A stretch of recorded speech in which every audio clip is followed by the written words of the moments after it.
Êtes-vous prêts pour la parole de Dieu ce matin? Amen. Gloire au Seigneur. On va se lever ensemble. Si vous voulez bien, on va lire un court passage dans la parole de Dieu, dans le prophète Zacharie. Prophète Zacharie, chapitre 9, et nous allons lire particulièrement le verset 9. Zacharie 9, 9. Zacharie 9, 9. Titre de message, le roi est né. Le roi est né. Et nous serions par la même occasion, les frères et sœurs qui dans le monde entier donc nous écoutent par le biais donc de la télévision, d'Internet, donc que le Seigneur vous bénisse en abondance et que nous participions tous donc à l'aspersion du sang de Jésus-Christ et à l'aspersion de la parole de Dieu. Amen. Zacharie 9, 9. Sois transporté d'allégresse, fille de Sion. Pousse des cris de joie, fille de Jérusalem. Voici, ton roi vient à toi. Il est juste et victorieux. Il est humble et monté sur un âne, le petit d'une ânesse. Nous allons lire un autre passage dans la parole de Dieu maintenant, dans Matthieu, chapitre 21. Matthieu, l'évangile de Matthieu, chapitre 21, et nous allons lire particulièrement à partir du verset 1er. Matthieu 21, verset 1er. Lorsqu'ils approchèrent de Jérusalem et qu'ils furent arrivés à Bethphagée, vers la montagne des Oliviers, Jésus envoya 2 disciples en leur disant, « Allez au village qui est devant vous. Vous trouverez aussitôt une ânesse attachée et un ânon avec elle. Détachez-les et amenez-les-moi. Si quelqu'un vous dit quelque chose, vous répondrez, le Seigneur en a besoin. Et à l'instant, il les laissera aller. Or, ceci arriva afin que s'accomplit ce qui avait été annoncé par le prophète. Et nous rajoutons Zacharie 9.9. Dites à la fille de Sion, voici ton roi vient à toi, plein de douceur, et monté sur un ânon, le petit d'une ânesse. Les disciples allèrent, firent ce que Jésus leur avait ordonné. Ils amenèrent l'ânesse et l'ânon, mirent sur eux leurs vêtements et le firent asseoir dessus. La plupart des gens de la foule étendirent leurs vêtements sur le chemin. D'autres coupèrent des branches d'arbres et en jonchèrent la route. Ceux qui précédaient et ceux qui suivaient Jésus criaient « Hosanna ! Au fils de David, béni soit celui qui vient au nom du Seigneur, Hosanna dans les lieux très hauts. Amen. » Seigneur, nous voulons te bénir et te glorifier pour l'émotion que nous voulons encore ressentir, comme Jérusalem qui a été secouée jusque dans sa base lorsque tu es entré sur l'ânon, Seigneur. Alléluia, tu étais le roi promis, le roi qui devait venir. Et nous te remercions, Seigneur, de ce que tu es venu sur cette terre pour nous sauver, pour nous pardonner, pour te révéler à nos cœurs. Nous te demandons qu'aujourd'hui particulièrement, tu puisses toucher les cœurs les plus assoiffés, les plus affamés. Nous voulons considérer ta parole plus précieuse que 1000 objets d'or et d'argent.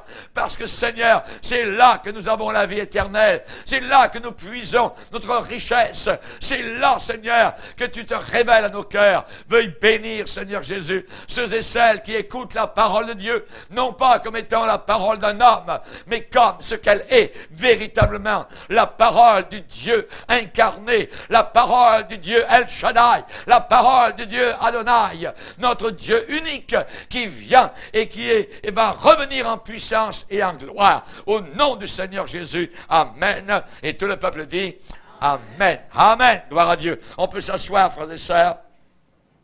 Alléluia. Gloire au Seigneur. Que Dieu soit béni.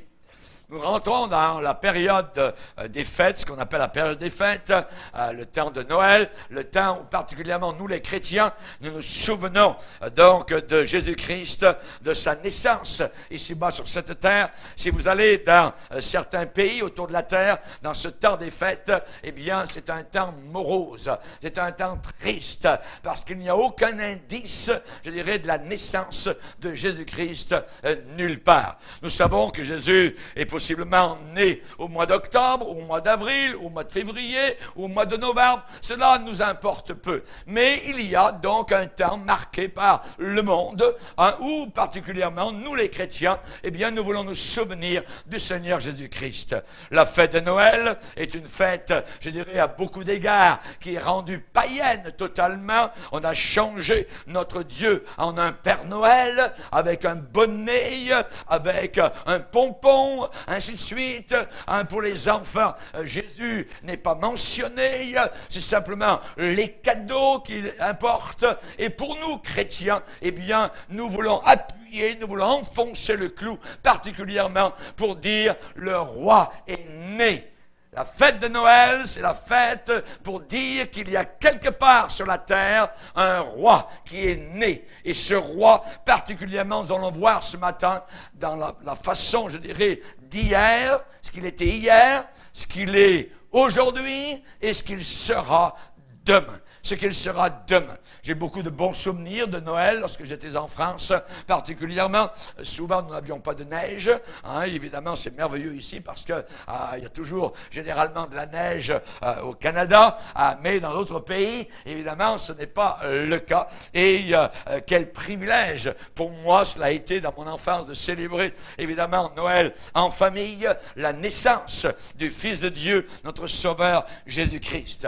Dans le 2e chapitre de l'évangile de Matthieu, on nous parle des mages. Les mages qui sont venus de l'Orient, qui sont venus donc de quelque part à l'est du pays d'Israël. Ça peut être l'Irak, ça peut être l'Iran, ça peut être, on ne sait pas exactement d'où ils sont venus, mais la Bible dit qu'ils sont venus de l'Orient pour arriver jusqu'à Jérusalem en suivant une étoile. En suivant une étoile. Et je me demande particulièrement comment le Seigneur a fait. Je pense personnellement, je ne sais pas vraiment, mais je ne pense pas que c'était une étoile là-haut à côté de l'étoile du berger ou quoi que ce soit, parce que ça sera assez difficile d'être dirigé, vous pouvez aller quasiment n'importe où, voyez, et vous suivrez toujours, je dirais quasiment, l'étoile que vous voyez donc dans le ciel. Je pense que Dieu a fait un miracle et que c'était une étoile très basse, voyez, c'était un signe miraculeux, donc qui n'était pas très loin de eux et qui donc était juste devant eux et les donc suivait. C'était un signe miraculeux qui les a suivis donc ou qui les a devancés, je dirais, depuis donc l'Orient. On ne le sait pas véritablement, la Bible ne donne pas particulièrement de détails à ce sujet-là, mais ils sont arrivés à Jérusalem donc en suivant cette étoile. Et ils sont entrés quelque temps plus tard, après des péripéties, dans la maison où il se trouvait, où Jésus se trouvait donc avec sa mère, nous dit la parole de Dieu, et ces mages sont entrés dans la maison donc de Marie et Joseph à Bethléem. Ils se sont agenouillés et ils ont adoré l'enfant Christ. La Bible dit qu'ils sont prosternés. Sont prosternés véritablement. C'était de vrais croyants. De vrais croyants. Vous ne vous prosternez pas devant quelque chose en quoi vous ne croyez pas. Mais ils croyaient véritablement dans le Fils de Dieu, dans cet enfant qui était là. Ils se sont prosternés. Ils ont ouvert leur trésor et ils ont offert en présent, en cadeau, de l'or, de l'encens et de la myrrhe. Donc des choses de très grande valeur. Ils ont reconnu que c'était un roi. Ils sont arrivés à Jérusalem en disant, où est le roi des Juifs qui vient de naître? Et lorsque vous avez donné un cadeau à un roi, eh bien, vous ne ferez pas, je dirais, une boîte de bonbons. Vous voyez, il faut que ça soit, c'est un roi. Hein? Et là, ils lui ont offert, donc, particulièrement, premièrement, de l'or, de l'encens et de la myrrhe. Jésus naquit sur terre pour être roi. Jésus est roi. Et son salut et son royaume, eh bien, s'applique aux problèmes d'aujourd'hui. Voyez, c'est ce qu'il a enseigné, ce qu'il a donné, évidemment, s'applique à nos besoins actuels. Les gens disent, ça n'a rien à voir à faire avec aujourd'hui, c'est il y a 2000 ans, ainsi de suite. Et, comment quelqu'un qui est venu il y a 2000 ans peut-il me bénir, me toucher aujourd'hui? Eh bien, oui, le Seigneur transcende les siècles, il passe au travers des siècles, il est vivant au 2e siècle, au 15e siècle, au 18e siècle, au 21e siècle, il sera vivant au 23e siècle, au 25e siècle, hein, il sera toujours vivant. Jésus-Christ, donc, est le même, hier, aujourd'hui et éternellement. Et sa royauté, évidemment, a des implications aussi dans le futur, dans l'avenir. On voit la souveraineté de Jésus s'étendre au travers des siècles comme un fil, je dirais, continu. Il reviendra, selon la parole de Dieu, dans le temps de Dieu, et il régnera.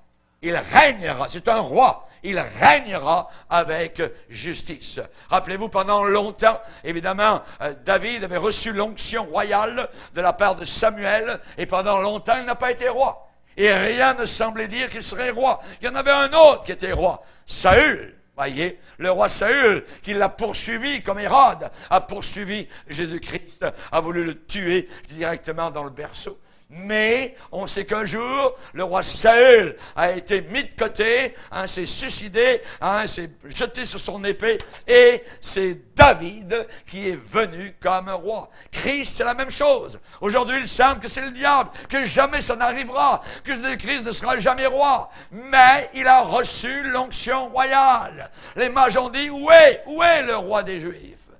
Où est le roi des Juifs qui vient de naître, Où est le roi? Voyez, ils ont demandé cela dans l'ancien temps. Et aujourd'hui, dans ces temps bien troublés, les hommes sages, voyez, demandent et posent la question encore aujourd'hui, où est-il, celui qui est né roi? Et les vrais chrétiens attendent le retour du roi.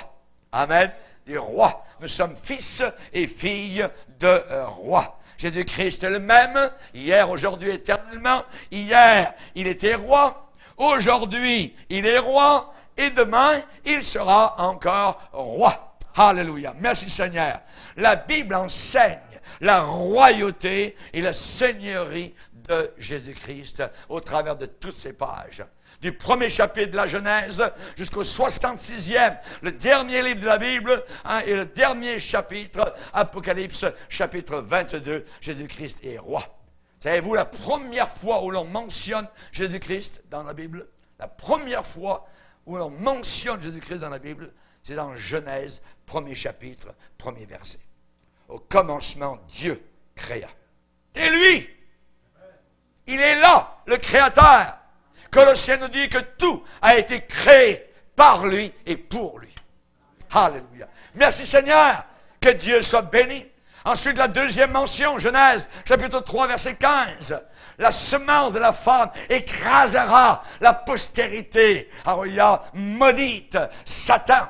Alléluia. Et à la croix du Calvaire, Christ a écrasé la puissance du diable. Le diable est un vaincu. Et il restera invaincu pour toute l'éternité. Amen. Alléluia, gloire au Seigneur. Que Dieu soit béni. Lorsque l'ange Gabriel est allé vers la jeune fille à Nazareth et a annoncé qu'elle deviendrait enceinte sans l'effet d'aucun homme, eh bien, l'ange Gabriel lui a dit, tu vas l'appeler Jésus. Jésus. Yeshua. Ça veut dire celui qui délivre, celui qui libère. Josué, c'est la même racine. Tu l'appelleras Jésus. Il sera grand, sera appelé fils du Très-Haut. Il régnera sur la maison de Jacob éternellement. Et son règne n'aura pas de fin. Alléluia. Un règne sans fin. Que Dieu soit béni. Il régnera, gloire au Seigneur. Hier, il était roi. Amen. Il n'a pas stoppé les gens qui venaient vers lui pour l'adorer. Jamais. Il n'a pas dit, non, je suis un homme comme vous. L'apôtre Pierre, lorsque dans la maison de Corneille s'est mis à ses pieds et a voulu l'adorer, a voulu quasiment faire comme le baisement, comme les gens font avec les curés, les papes et les sous-papes, hein, et les évêques. Hein, Pierre a dit, non, je suis un homme, relève-toi. Je suis comme toi, je suis un homme. Mais Jésus, quand les gens sont prosternés devant lui, Jésus n'a pas dit, hey, je suis un homme comme toi, relève-toi. Jamais. Jésus a accepté l'adoration. Jésus a accepté d'être honoré, d'être adoré. Alléluia. Les gens prosternés en sa présence ont crié, béni soit le roi qui vient au nom du Seigneur. Béni soit le roi. Amen. Hier, Jésus-Christ n'a pas répondu négativement devant Pilate. Pilate lui a dit, tu es donc un roi? Hey, tu es un roi? Et Jésus était là, au milieu de son sang, avec une couronne, non pas d'or, mais d'épines. Tu es donc un roi? Tu es donc un roi? Qu'est-ce que Jésus a répondu? Ah, tu le dis, je le suis. Tu le dis, je suis roi. Je suis roi. Alléluia. Pilate l'a livré à la foule et a dit, voici votre roi. Voici votre roi. Et l'inscription qui était au-dessus de sa tête sur la croix du Calvaire, Jésus de Nazareth, roi des Juifs. Et les hommes religieux n'aimaient pas cela. Roi des Juifs. Ils sont venus voir Pilate et ont dit, Pilate, change ça. Mais Pilate avait une vengeance envers ces gens qui étaient haïssables, ces gens religieux. Il a dit, non, ce que j'ai écrit, ça va rester. Roi des Juifs. Et il est roi des Juifs. Et il est roi du monde. Et il est roi sur les païens. Et il est roi sur ma vie. Et il est roi sur l'Église. Alléluia! Il règne et il doit régner. Merci Seigneur. Depuis sa naissance, Jésus-Christ a été reconnu comme roi. Il y a quelque chose à son sujet qui inspirait la fidélité, la loyauté, l'allégeance, l'hommage, l'adoration. Même le brigand, en train de mourir à côté de lui au calvaire, lui a dit, souviens-toi de moi quand tu entreras dans ton règne. Dans ton règne. Le brigand est au ciel, au paradis. Amen. Il n'a rien fait pour gagner son ciel. Personne ne peut rien faire pour gagner leur ciel. C'est donné gratuitement par un effet de la grâce de Dieu, par une inclinaison du cœur, vers une soumission, vers ce roi cloué au milieu de son sang rouge à la croix du Calvaire. Alléluia. Tout est là. Tout est là. Merci Seigneur. Les mages lui ont apporté leurs dons. Les bergers se sont agenouillés et l'ont adoré bébé, imaginez. Les anges, qui connaissaient bien plus que les hommes, savaient qu'il était vraiment roi et sont devenus, je dirais, les chanteurs célestes, la chorale, devant son trône misérable, une mangeoire. Alléluia. Gloire au Seigneur. Gloire au Seigneur. Merci Seigneur. Chers amis, Hérode, quand il a appris qu'un roi était né, il a demandé où est-ce qu'il il a fait venir les gens religieux, c'est à quel endroit, voyez. Et les gens religieux ont dit, Bethléem. OK, voyez. Et il a fait tuer à Bethléem et dans tout son territoire, tous les bébés qui étaient en dessous de 2 ans. Les mères ont crié. Rachel n'a pas voulu être consolée, car ses enfants n'étaient plus. Chers amis, c'est quelque chose de terrible de voir des enfants être arrachés des bras de leur mère, de leurs parents. Durant la Deuxième Guerre mondiale, la France a collaboré pendant un certain temps avec les Allemands. Et les Allemands ont demandé à la France des milliers de Juifs. Et des milliers de Juifs ont été livrés entre les mains des policiers français, qui étaient des citoyens français à part entière. Et dans des camps, à partir de la France, ils séparaient les parents des enfants. Les parents partaient dans des trains bestiaux, littéralement vers Auschwitz, vers Treblinka, et ainsi de suite, vers la Pologne, pour être brûlés, littéralement. Et si vous aviez été là lorsque les policiers français, de connivence avec les Allemands, séparaient les parents des enfants, C'est des cris à déchirer les baraquements de ces camps. Des choses abominables, terribles.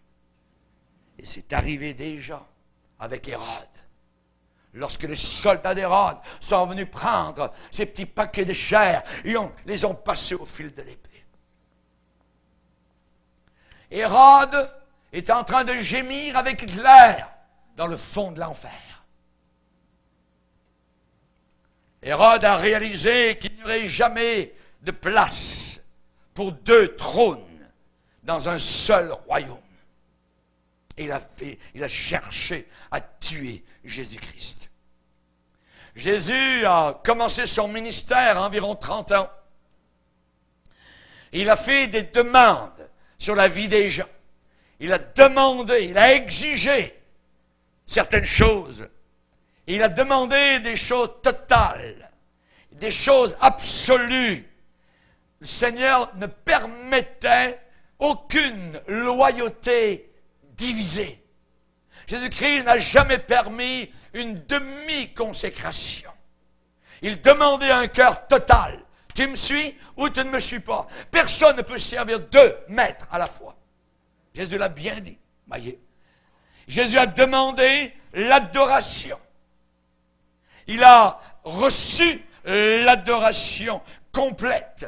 La Samaritaine, lorsqu'elle a fait face à ce jeune homme qui venait juste de commencer son ministère, la femme samaritaine convaincue a déclaré « Je sais que le Messie doit venir, celui qu'on appelle Christos. Quand il sera venu, il nous annoncera toutes choses. » Jésus lui répondit « Je le suis.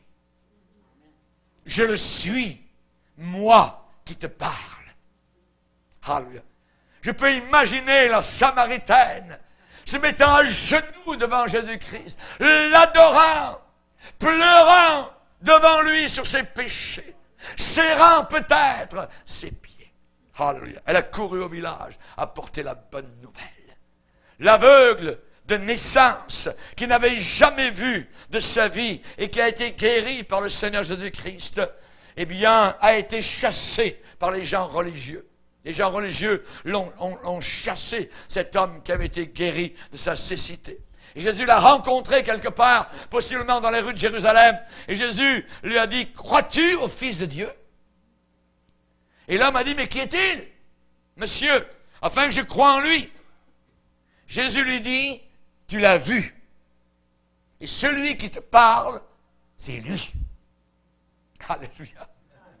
Alléluia. Celui qui te parle, c'est lui. Et l'homme, vous savez ce qu'il a dit? Il a dit, je crois, Seigneur. Et il se prosterna devant lui. Et il se prosterna devant lui. Et la Bible ne dit pas, Jésus lui dit, non, non, relève-toi. Non. Puis Jésus dit, je suis venu dans ce monde pour un jugement, pour que ceux qui voient, pour que ceux qui ne voient pas, voient, et que ceux qui voient deviennent aveugles. Rendez compte? Je suis venu pour un jugement. Les gens religieux pensaient qu'ils voyaient, mais ils n'ont rien vu. Est-ce que les gens religieux sont venus à Bethléem? Ils ont dit à Hérode, c'est à Bethléem qu'il doit naître. Il n'y en a aucun. Rien nous dit qu'aucun de ces gens religieux qui avaient donné le renseignement à Hérode sont allés à Bethléem pour aller adorer le Messie. Jamais. Ils avaient les Écritures, mais ils ne sont pas déplacés. Exactement comme aujourd'hui, dans l'Église de Dieu, on dit que Jésus-Christ revient. Oui, il revient. Mais ils ne font rien. Ils sont exactement comme ces gens religieux à l'époque d'Hérode, qui avaient les Écritures, qui savaient certaines choses, certaines localisations de la venue du Messie, mais ils n'ont rien fait. Rien. Rendez compte? Vierge folle. On peut appeler ça uniquement de la folie. Quand l'apôtre Pierre lui-même a vu la pêche miraculeuse qu'il avait accomplie quand il a obéi aux ordres du Seigneur Jésus-Christ, il était totalement bouleversé. Totalement bouleversé en voyant son filet de poisson rempli littéralement. Et l'apôtre Pierre lui a dit, tu es le Fils de Dieu. Tu es le Fils de Dieu. Dans l'évangile de Luc, au chapitre 5, verset 8, quand Simon-Pierre vit cela, il tomba aux genoux de Jésus et dit, Seigneur, retire-toi de moi, parce que je suis un homme pécheur. L'épouvante l'avait saisi. Épouvanté. Voyez. Pourtant, il vient de faire, je dirais, une belle récolte de poissons. Ce n'est pas les poissons qui l'intéressent. C'est la nature de cet homme à qui il a obéi. Il a reconnu qu'il y a un gouffre immense entre lui et cet homme qui s'appelle Jésus-Christ. Retire-toi de moi. Soudain, Pierre ressent son péché. Il ressent, je dirais, qu'il est un pécheur. Et plus vous vous approchez du Seigneur, plus vous ressentez vos imperfections, plus vous voyez vos scories, plus vous voyez que vous êtes poussière, parce que vous vous approchez de la lumière, et que la lumière met en évidence vos manques ici, vos péchés là, vos transgressions à tel endroit. Oh, mais qu'allons-nous faire? Simplement se jeter dans la miséricorde du Seigneur, se plonger dans le sang de Jésus-Christ et participer à l'aspersion du Seigneur. Alléluia. La perfection n'est pas de ce monde. J'ai mes imperfections. Vous avez vos imperfections. Amen. Nous avons nos points forts tous, mais nous avons aussi beaucoup de points que, je dirais, ne plaisent pas au Seigneur. Et nous avons besoin de nous jeter à genoux dans la miséricorde du Seigneur. Dans la miséricorde du Seigneur Jésus-Christ. Alléluia. Hé Pierre, qu'est-ce que les autres ont dit que je suis? Ouais, il y en a qui disent que tu es un des prophètes qui est revenu, Jérémie. Mais vous les gars, qu'est-ce que vous dites? Et Pierre, le porte-parole du groupe, dit, Jésus, tu es le Fils de Dieu. Tu es le Fils de Dieu. Alléluia. Jésus a dit, c'est très bien Pierre. Ce n'est pas la chair et le sang qui t'ont révélé cela.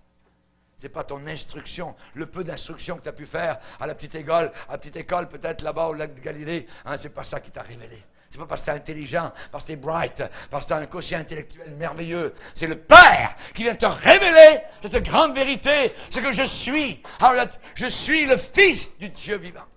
Alléluia. Seigneur. Il y a un autre endroit dans la tempête, rappelez-vous.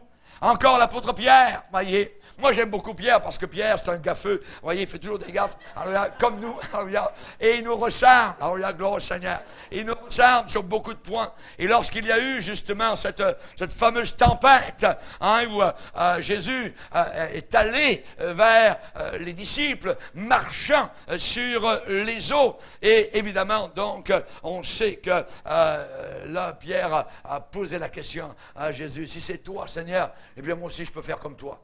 Ordonne-moi que j'aille vers toi. Jésus lui a dit, viens, voyez. Et Pierre a mis le pied en dehors de la barque, imaginez, a mis le pied sur l'élément aquatique, hein, l'eau qui soudain s'est matérialisée comme du ciment. Il a marché comme Jésus sur l'eau. Il descendait dans les vagues, il remontait, voyez, c'était quelque chose de magnifique. Alléluia, parce qu'il regardait toujours à Jésus. Amen. Et on se rappelle, à un moment donné, il n'a plus vu Jésus, il a regardé autour de lui, la barque était loin, Jésus était encore loin. Qu'est-ce que je suis en train de faire, tout ça? Et commençait à descendre, tout ça. Et là, finalement, le Seigneur est arrivé, l'a pris par la main. Et donc, là, l'histoire s'est quand même bien terminée. Hein. Mais il est dit que ceux qui étaient dans la barque vinrent se prosterner devant Jésus. Jésus est monté dans la barque avec l'apôtre Pierre. Ils vinrent se prosterner devant Jésus et dire, tu es véritablement le Fils de Dieu. Tu es véritablement le Fils de Dieu. Alléluia. Merci Seigneur. Que Dieu soit béni pour sa divinité. Des hommes et des femmes d'âge mûr, voyez, et, je dirais, qui étaient à la maison, qui travaillaient dans les champs, qui étaient à leurs affaires, lui ont donné leur obéissance totale. Obéissance totale à Jésus-Christ. Voyez, beaucoup d'entre eux lui ont donné même leur vie. On ne donne pas sa vie, je dirais, en martyr pour, je dirais, se faire sauter et puis finalement attendre 70 vierges là-haut avec qui on aura des ébats sexuels dans le ciel. C'est diabolique. Diabolique, voyez, qui correspond à la convoitise des pécheurs de la terre. Mais les vrais chrétiens qui sont morts en martyr sont morts parce que leur allégeance et leur cœur étaient envers le Seigneur Jésus-Christ, totalement. Pas pour attendre des folies, voyez, mais attendre le Seigneur de gloire et vivre avec lui dans la gloire éternelle. Ils étaient capables de lui donner totalement leur vie. Gloire au Seigneur. Les paroles de Jésus-Christ ont fait dire à ses ennemis même, jamais homme n'a parlé comme cet homme. Il n'y a aucun homme qui parle comme Jésus. Alléluia. Mes brebis entendent ma voix. Et vous qui êtes les brebis du Seigneur, écoutez la voix du Seigneur. Il parle. Il parle la nuit, il parle le jour. Il parle au travers du pasteur. Il parle au travers de vos parents. Il parle au travers d'un accident. Il parle au travers de difficultés de la vie. Il parle. Voyez, pour qu'on s'arrête. Mes brebis entendent ma voix. Elles me connaissent, ma voix. Elles connaissent ma voix, elles reconnaissent ma voix. Et elles me suivent. Aucun homme n'a parlé comme cet homme. Quand il parle, c'est merveilleux. Amen. Et cependant, Jésus-Christ était bien plus qu'un poète, bien plus qu'un homme d'État, bien plus qu'un physicien qui guérit les malades. On ne peut pas comprendre Jésus-Christ jusqu'au moment où on comprend qu'il était roi. Il était roi. Jésus-Christ est un roi. Dans l'Ancien Testament, on nous promettait la venue non seulement d'un libérateur, non seulement de celui qui allait porter les péchés du monde entier, mais l'Ancien Testament nous promettait la venue d'un roi. Un roi allait venir. Zacharie 9:9. Voici ton roi vient à toi. Il est juste et pas injuste. Il est victorieux. Il n'est pas vaincu. Il n'est pas orgueilleux. Il est humble. Il est doux. Il est monté sur un âne. Sur un âne, le petit d'une ânesse. Quand il est venu la première fois, il a pris, je dirais, l'animal le plus doux qu'on peut voir dans beaucoup de pays du tiers-monde aujourd'hui, au Moyen-Orient, des petits ânes. Mais quand il va revenir comme roi des rois, seigneur des seigneurs, c'est sur un étalon. Alléluia. Il revient sur un étalon avec les armées du ciel et je serai quelque part au travers des milliers et des milliers, moi aussi en train de chevaucher un étalon de gloire pour vaincre l'Antéchrist et instaurer le royaume millénaire de Jésus-Christ. Alléluia. Merci Seigneur. Que Dieu soit béni. Amen. Alléluia. Ce roi a été vraiment attendu. Dans l'Ancien Testament, il était vraiment attendu. Il y avait un homme à Jérusalem qui attendait, il s'appelait Siméon. Il a dit, cet homme était juste et pieux. Il attendait. Il attendait la consolation du peuple d'Israël. Il attendait. Il attendait. Et l'Esprit de Dieu était sur lui. Et quand il est venu, quand il a vu là-bas dans les cours du temple à Jérusalem, arriver un jeune couple avec un bébé, l'Esprit de Dieu qui était sur lui a dit, c'est lui dans les bras de Marie. Il s'est approché et il a pris le bébé. Il a béni Père. Et il a dit, maintenant Seigneur, tu peux laisser ton serviteur s'en aller en paix. Je peux mourir. Je peux mourir parce que mes yeux ont vu ton salut. Ce bébé, c'est le salut du monde. Comme Moïse, ce bébé, conservé au travers des crocodiles du Nil, qui allait devenir le libérateur d'un peuple sous l'esclavage. Jésus-Christ, ce bébé, qui a été envoyé de la part du Père, allait devenir mon sauveur. L'est-il ce matin? Ton libérateur, ton Seigneur, que dis-je? Ton roi. Le roi est né. Alléluia. Merci Seigneur.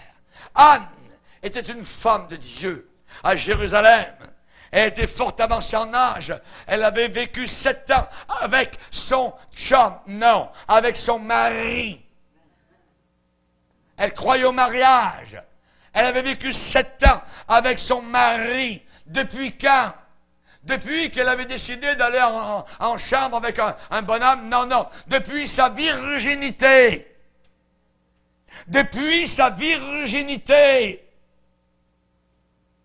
Restée veuve. Son mari meurt. Elle reste veuve. Elle aurait pu se remarier, mais elle est restée veuve et âgée de 84 ans.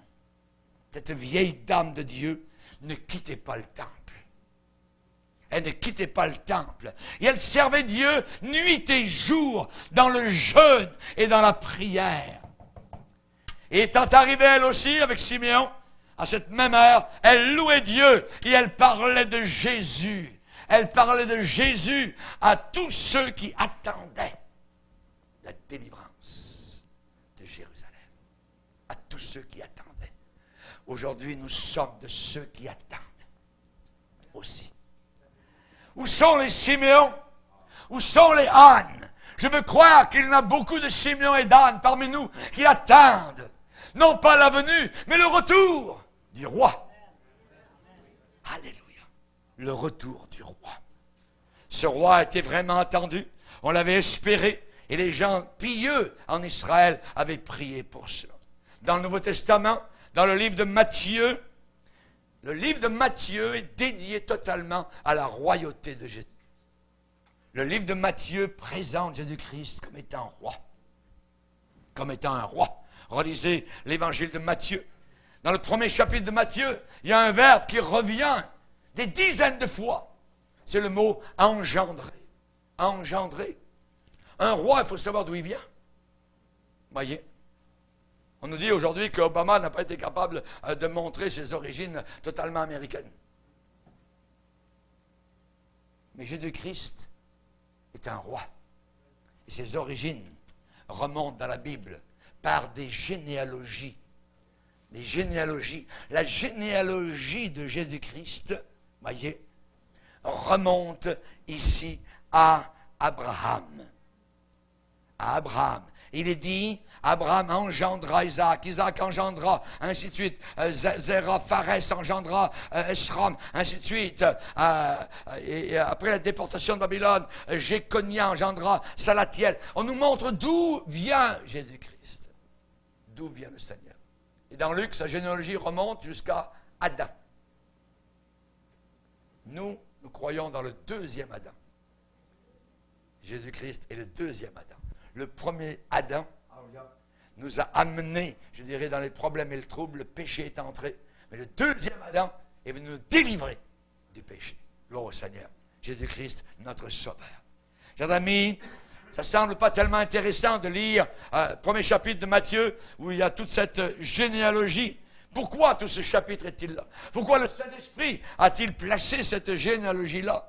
Eh bien, évidemment, pour montrer que Christ est légalement roi.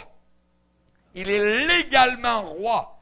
C'est pour nous montrer la descendance royale de Jésus-Christ. Vous savez, chaque vrai roi sur la terre a un précurseur. C'est-à-dire quelqu'un qui l'annonce. Quelqu'un qui l'annonce. Et au premier Noël, quand Christ est né, il y a eu des anges qui ont annoncé, comme des précurseurs, il est né. Nous vous annonçons une bonne nouvelle. Des milliers d'anges sont apparus à des gardiens de parking. On pourrait dire, si on met le langage d'aujourd'hui, voyez, à ces bergers dans les champs qui gardaient donc les brebis, hein, eh bien, les précurseurs ont été ces anges qui ont annoncé la naissance de Jésus-Christ.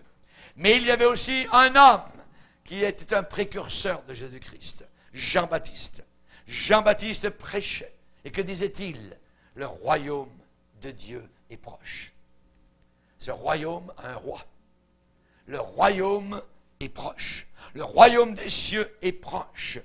Et aujourd'hui, eh bien, nous voyons que ce roi a été totalement, je dirais, en grande partie rejeté. Jésus-Christ a été rejeté, mais il va revenir. Il va revenir pour établir le royaume. Et ça, il sera précédé une fois de plus par un précurseur qui va annoncer sa venue parmi son peuple. Et nous, les chrétiens qui croyons à l'enlèvement, le précurseur qui va annoncer la venue de Jésus-Christ, c'est un archange. À la voix d'un archange, au son de la trompette de Dieu. Alléluia. Imaginez, les morts en Christ ressusciteront. Et nous, les vivants, qui seront restés en un instant, en un clin d'œil, on va disparaître de la terre. On va disparaître de la terre. Hallelujah. On va s'en aller, on va monter dans les cieux. Le précurseur à ce moment-là sera un archange qui va dire, venez, il arrive, le roi vous attend sur les nuages au-dessus de la planète Terre. C'est là le lieu de rencontre. Pas dans une aréna, pas dans un stade, voyez, sur les nuages. Sur les nuages. C'est le lieu de la rencontre. Amen. Gloire au Seigneur. Que Dieu soit béni. Et quand ce roi va revenir, ça sera je dirais, un moment inimaginable, glorieux, au-delà de toute gloire, de tout ce qu'on a pu croire, penser ou imaginer. C'est bien mieux, évidemment, donc, que cela. Pendant toute sa vie, Jésus-Christ a agi comme un roi. Toujours, il a agi comme un roi. Il parlait avec autorité. Non pas comme les scribes et les pharisiens qui blablotaient ainsi de suite, qui coupaient les cheveux en quatre, sur toutes sortes de choses, et qui préféraient leur tradition à la parole de Dieu. Jésus est arrivé, est entré dans les foules, et il parlait avec autorité. Et les gens disent, on n'est pas habitué à ça. Jésus chassait les démons. Les démons lui parlaient, Jésus leur disait, tais-toi. Chers amis, c'est merveilleux. Il agissait comme un roi. Il a fait des demandes sur les consciences des gens. Il leur a dit, si quelqu'un veut me suivre, qu'il renonce à lui-même et qu'il me suive. Si quelqu'un ne porte pas sa croix et ne me suit pas, il ne peut pas être mon disciple. Jésus a dénoncé la bigoterie. Il a dénoncé l'hypocrisie. Il a dénoncé l'amour de l'argent. Jésus parlait avec autorité, il a dénoncé l'immoralité, la malhonnêteté, le désordre, et souvent il parlait de son royaume à venir, il recrutait des disciples, sa conduite était royale, ses éthiques étaient totalement royales. Et à partir du début, les rois de ce monde, les potentats de ce monde, les rois de ce monde, dans la vie politique, dans la vie sociale, dans la vie religieuse, l'ont regardé d'un mauvais œil, étaient méfiants, très méfiants vis-à-vis de lui. Son caractère moral, irréprochable, immaculé, sa lignée royale mettait continuellement en péril la sécurité de leur trône, tous ces hypocrites. Ils le craignaient. Ils avaient peur, en commençant par Hérode. Par Hérode. Hérode a eu toujours peur de Jésus-Christ. Hérode le Grand, lorsqu'il a fait tuer ces milliers de bébés, son fils, plus tard, qui s'est moqué de Jésus, fait un miracle. Jésus, hey, ça fait longtemps que je veux te voir. Jésus n'a jamais dit un seul mot à ce fils d'Hérode le Grand. Un deuxième Hérode. Et le troisième Hérode que l'on voit dans les Actes des Apôtres, qui est encore une descendante des Hérodes, il y en a plusieurs, voyez, lui, il est mort rongé par les vers. Rongé par les vers. Hérode avait toujours peur de Jésus-Christ. Pilate avait des soupçons à son sujet. Il regardait, il écoutait, il savait que c'était injuste. Il était ennemi d'Hérode. Mais le jour où Christ a été condamné, Pilate et Hérode sont devenus amis. Aujourd'hui, j'aimerais vous dire que le monde islamiste, cette révolution du printemps est en train d'être récupérée par les islamistes dans le monde. Et on va en parler le premier dimanche de janvier. J'ai un message particulier sur ce qui se passe au Moyen-Orient. Entre eux, les islamistes ne s'aiment pas toujours, se haïssent. Mais il y a un point commun qui les réunit tous, c'est Israël. Et ils ont une haine inimaginable vis-à-vis d'Israël. Exactement comme Hérode et Pilate, d'ennemis qu'ils étaient, sont unis par rapport à la volonté de Dieu sur la terre, son Fils Jésus-Christ. Jésus n'était pas venu établir un royaume terrestre, il est venu pour être le roi du salut. Le Seigneur a dit, mon royaume n'est pas de ce monde. N'est pas de ce monde. Son royaume est spirituel sur cette terre. Et Jésus-Christ règne comment sur la terre? Il règne dans les cœurs des hommes et des femmes qui lui ont donné toute leur vie. Il règne. Jésus est mort, je dirais, aussi comme un roi. Le brigand lui a dit, souviens-toi de moi quand tu entreras dans ton règne. Je crois que sur la croix, Jésus a gardé la tête haute jusqu'à la fin. Et c'est lorsqu'il a baissé la tête, quand le prix du salut a été accompli, que son corps est mort, que sa tête a été baissée. Et à cet instant, le Père, dans le ciel joyeux, a pris son doigt divin et a déchiré le voile du temple de haut en bas. Et je peux voir le Père courir, comme le Père du Fils prodigue, vers les arbres et ouvrir le rideau et dire, venez vers moi, vous tous, qui êtes fatigués et chargés. Mon Fils a tout payé sur la croix du Calvaire. Christ était roi sur la croix. Et il doit être roi sur mon cœur, sur ma vie, sur mon avenir, sur mon éternité. Chers amis, parce qu'il était roi, c'est le seul au ciel qualifié pour sauver le monde perdu. Personne d'autre ne peut sauver l'humanité perdue. S'il avait été moins que ce qu'il était, si Jésus avait été moins que ce qu'il était, c'est-à-dire Dieu en chair, s'il avait été moins que cela, il n'aurait jamais pu payer le prix de nos péchés. Parce que son sang aurait été un sang impur qui aurait coulé de ses veines. Mais le sang qui a coulé de ses veines pour le rachat de mon péché était un sang pur, propre, immaculé. C'était le seul moyen pour nous sauver. Il s'est donné en rançon. Il a payé la dette terrible. Jésus a dit, personne ne m'enlève ma vie. Ce n'est pas les Romains, ce n'est pas les Juifs. Il dit, je donne ma vie. Il a voulu mourir pour nos péchés. Merci Seigneur. Il savait qu'on était incapable de payer ce prix pour aller au ciel, le prix du salut. Raison pour laquelle, dans Ésaïe 53, le Père va dire, c'est la raison pour laquelle je vais lui donner la part parmi les grands. Je donnerai la part, sa part parmi les grands. Gloire au Seigneur. Le Seigneur a ôté toute culpabilité de nos cœurs. Sentiment que nous avons ce matin, voyez. J'espère qu'en prenant la Sainte Seine ce matin, vous n'aviez pas de sens de culpabilité. Peut-être si vous en avez, vous avez demandé pardon au Seigneur.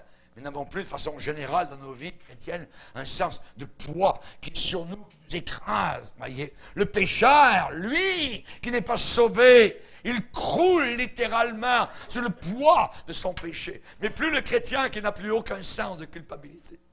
C'est merveilleux. Les psychologues de ce monde ne peuvent jamais expliquer ça.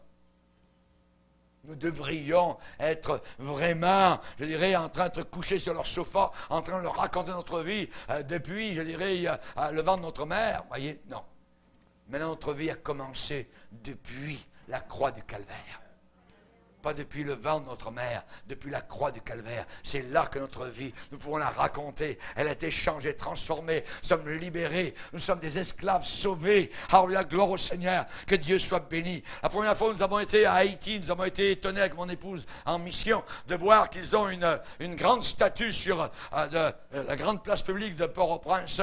C'est un esclave qui a les deux mains en l'air et il y a des chaînons qui tombent d'une main et qui tombe de l'autre main, qui nous montre très bien ce que ça veut dire. L'esclave a été libéré. C'est moi, c'est toi. Nous avons été libérés. Les chaînes ont été cassées.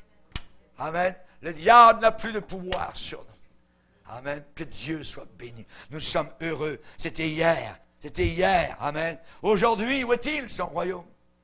Où est-il son royaume? S'il est roi, où est son royaume? Sur une planète, quelque part, sur une étoile lointaine, où est son royaume? J'aimerais dire qu'il a un royaume sur terre, dans les cœurs de ceux qui lui ont fait confiance.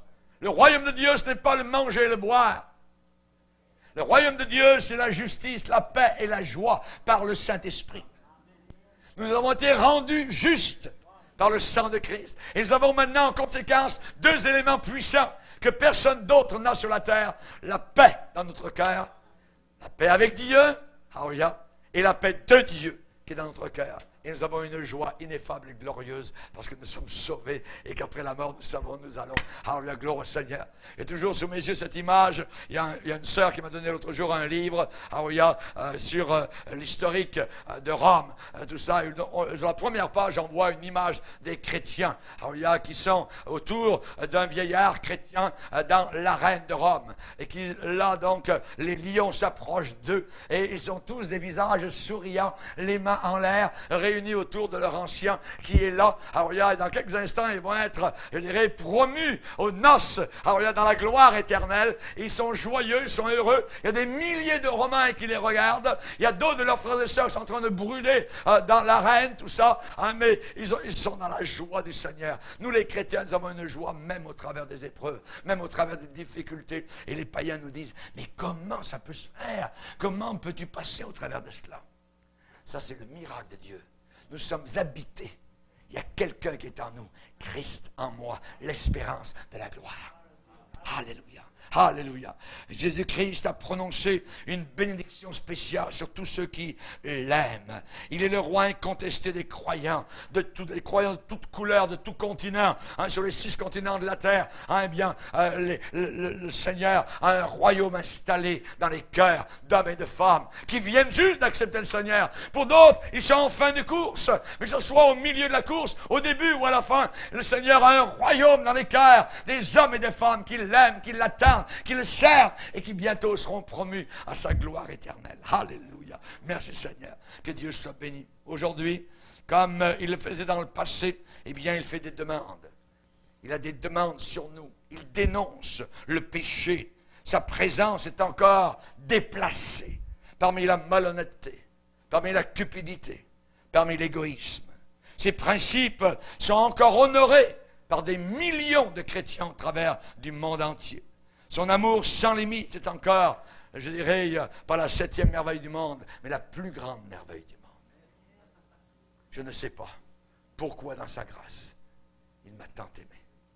Mais je sais qu'en lui, j'ai la vie.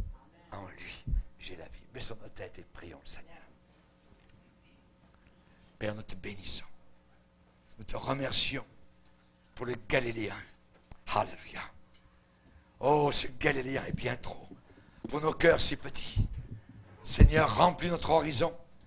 Remplis, Seigneur Jésus, de ta présence tout azimut, nos vies entières et totales. Nous te bénissons car tu nous défies encore à vivre de façon noble et de façon sainte dans ce monde. Oh Seigneur, ta puissance peut encore transformer, recréer une âme maudite par le péché. Tu es le sauveur des pécheurs. Tu es l'auteur de la paix. Tu es l'espoir du monde. Des millions regardent vers toi et t'attendent, Seigneur. Comme Siméon, comme Anne, dans les temps passés. Nous t'attendons et bientôt tu vas revenir. Merci, Seigneur. Règne entre cœurs. Ce matin, alors que nos têtes sont penchées, nos yeux fermés, j'aimerais poser cette question. Est-ce que Jésus règne dans ton cœur? Est-il le Seigneur? Est-il le Maître? Est-il le Roi? Incontesté. Incontesté. Des milliers peuvent avoir leur nom inscrit sur des registres d'église, mais n'ont jamais vraiment abandonné leur volonté. Il se peut que vous croyez en Dieu, en l'Église, que vous croyez en Jésus, mais vous ne l'avez jamais abandonné votre volonté têtue. Il n'est pas votre roi. Il n'est pas roi dans vos pensées. Il n'est pas roi dans votre imagination. Il n'est pas roi dans vos actions, dans votre vie sociale, dans votre vie de famille, votre vie personnelle, dans vos choix. Aujourd'hui, reconnaissez-le pour ce qu'il est. Aujourd'hui, acceptez-le comme roi. Soyez prêts à prendre votre croix, à le suivre. À le suivre, c'est aujourd'hui. Demain, il revient. Demain, il revient, il sera roi pour l'éternité. Dans le cœur des gens autour de la terre, il y a maintenant un sentiment grandissant qu'une immense catastrophe est sur le point d'arriver sur le monde entier. beaucoup de moqueurs sont là autour de nous, comme l'apôtre Pierre nous l'a dit.